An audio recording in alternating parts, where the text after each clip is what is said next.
Men shov-shuvli tarzda qamoqqa olingan Toshkent shahar sudining sobiq sudyalaridan biri Turgunova Muhtarama Muhammadaliyevnaman. Internetda muhokamalarga sabab bo'lgan jabrlanuvchi Avakanga nisbatan tan jarohati yetkazganlik va boshqa holatlarda sudlangan sudlanuvchi Shukurovga oid jinoyat ishini apellyatsiyada ko'rib, jabrlanuvchining da'vosi yo'qligi va ularning ozodlikdan mahrum qilish jazosini tayinlamaslik to'g'risidagi arizalarini inobatga olib, ozodlikni cheklash jazosini tayinladik va qamoqdan ozod qildik. Oqibatda dastlab lavozimdan ozod etildik. Keyinchalik 2026-yil 12-yanvar kuni qamoqqa olindik.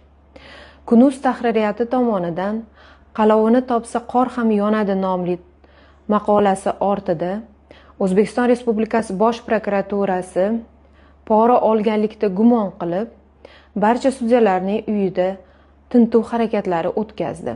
Biroq biron bir moddiy qimmatlik yoki pul birligi topilmadi. E'tiborlisi shundaki, 2025-yil 24-noyabrdagi Prezidentimizning 227-sonli farmoniga ko'ra, Bosh prokuratura Oliy sud raisi Kengash raisiga 3 oylik muddatda Jinoyat kodeksining 231-moddasida nazarda tutilgan javobgarlik, ya'ni adolatsiz hukm, ajrim, hal qiluv qarori qabul qilganligi uchun javobgarlikni belgilovchi qonunchilik normasiga sud mustaqilligini belgilovchi xalqaro standartlar asosida qayta ko'rib chiqish topshirig'i berilgan.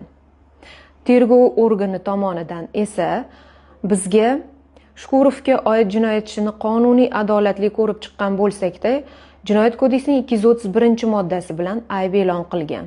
Shuningdek, Sudlar to'g'risidagi qonunga ko'ra, bekor qilingan yoki o'zgartirilgan hukm, qaror, ajrimlar ustidan javobgarlikka tortish mumkin emasligi belgilangan bo'lsa-da, tergov natijasiga ko'ra, sudyalik faoliyatimizdagi chiqarilgan oqlov hukmlari keyinchalik keyingi instansiyalarda bekor qilinganlik holati yuzasidan qo'shimcha ayblovlar e'lon qilingan. Shu o'rinda savol tug'iladi.